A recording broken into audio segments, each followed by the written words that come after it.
म्हणजे सुट्ट्यांचा महिना आणि सुट्ट्या म्हणल्या की फिरणं आलंच. पण जर तुम्ही देशाबाहेर जायचा प्लॅन करत असाल किंवा देशभरातच विमानाने फिरायचा तुमचा विचार असेल तर थांबा, कारण युद्धजन्य परिस्थितीमुळे विमान प्रवास आता अजूनच महाग व्हायची शक्यता आहे आणि तुमचं सगळं ट्रॅव्हल बजेट त्यामुळे कोलमडायची शक्यता आहे. पण आता याचा अर्थ प्रवासच थांबवायचा का? तर अजिबात नाही.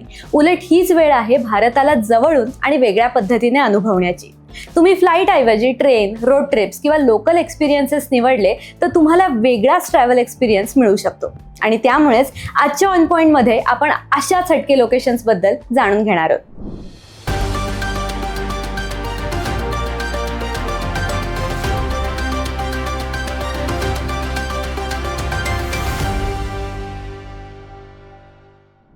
पश्चिम आशियातील युद्ध संघर्षाचा मोठा फटका हा आंतरराष्ट्रीय विमान वाहतूक क्षेत्राला बसलाय.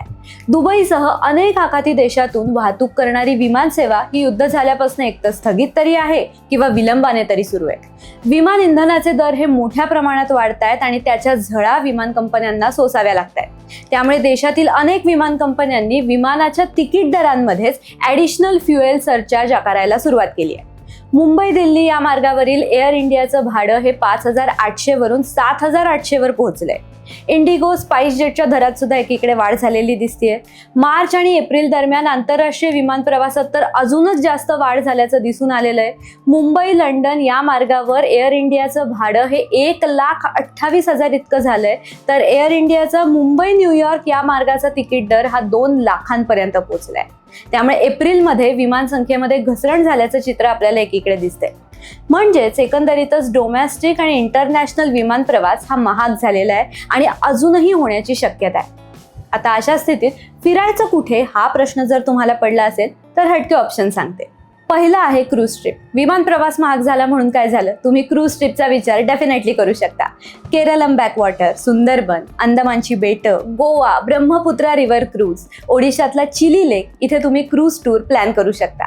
म्हणजे रिव्हर क्रुझिंग एक्सपिरियन्स बद्दल जेव्हा आपण बोलतो ना, तेव्हा केरळम हे नंबर 1 वर येतं.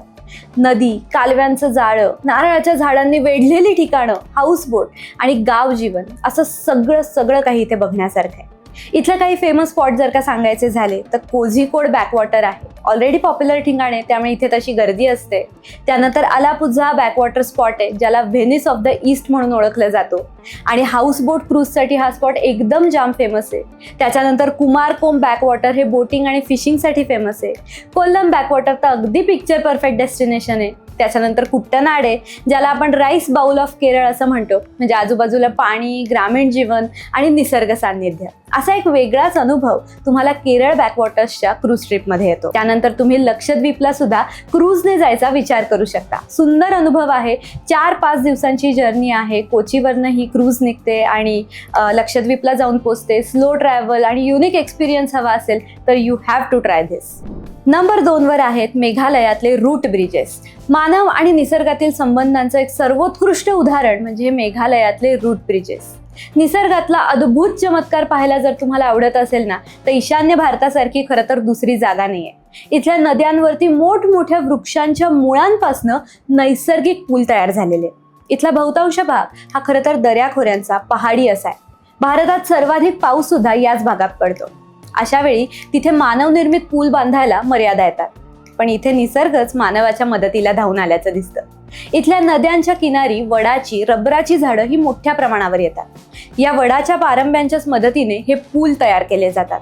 पारंब्या एकमेकांमध्ये अडकवल्या जातात, गुंतवल्या जातात.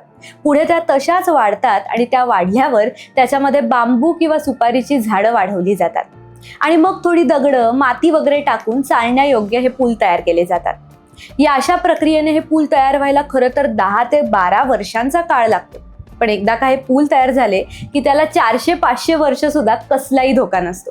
शिवाय याच्या मेंटेनन्सचाही प्रश्न नसतो. हे लिव्हिंग रूट ब्रिजेस मेघालयातील वेस्ट जंतिया हिल्स जिल्हा असेल किंवा ईस्ट खासी हिल्स जिल्ह्यामध्ये तुम्हाला दिसतील. या प्रदेशामध्ये खासी आणि जैंतिया जमातीचे लोक राहतात आणि या लोकांनीच या पुलाची निर्मिती केली आहे. त्यामुळे मॉन्सून सुरू होण्यापूर्वी तुम्ही इथे सुद्धा टूर नक्कीच प्लॅन करू शकता.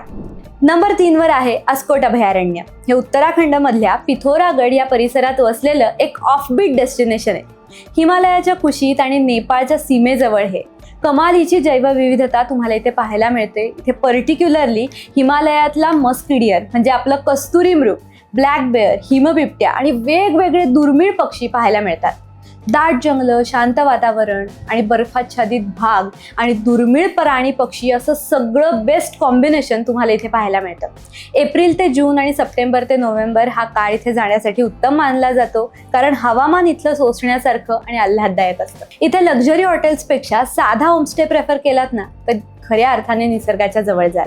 त्यामुळे या उन्हाळ्यामध्ये शांत, वेगळा आणि रॉ ट्रॅव्हल एक्सपिरियन्स हवा असेल ना तर अस्कोट अभयारण्याचा नक्कीच विचार करा.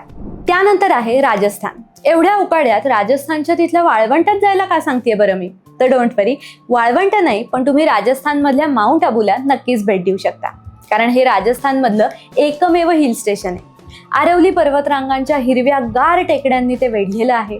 आदिवासी समुदायांच्या लोकांची वेगळ्या धाटणीची घरं, ब्रिटिश पद्धतीचे बंगले आणि शिवाय काही शाही स्टे ऑप्शन सुद्धा इथे अवेलेबल आहेत. त्यामुळे एप्रिल ते जूनमध्ये तुम्ही इथे नक्कीच ट्रिप प्लॅन करू शकता, कारण या काळात इथलं वातावरण हे छान आल्हाददायक असतं.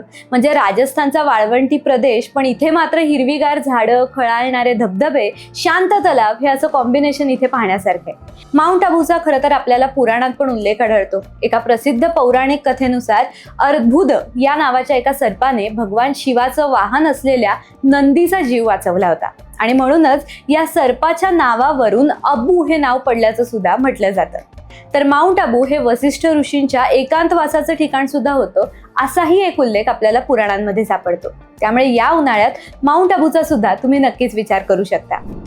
तुम्ही या उन्हाळ्यामध्ये कोणत्या ठिकाणी फिरायला जायचा प्लॅन करत आहात? कमेंट करून आम्हाला नक्की सांगा आणि पाहत राहा the odd even for more such content.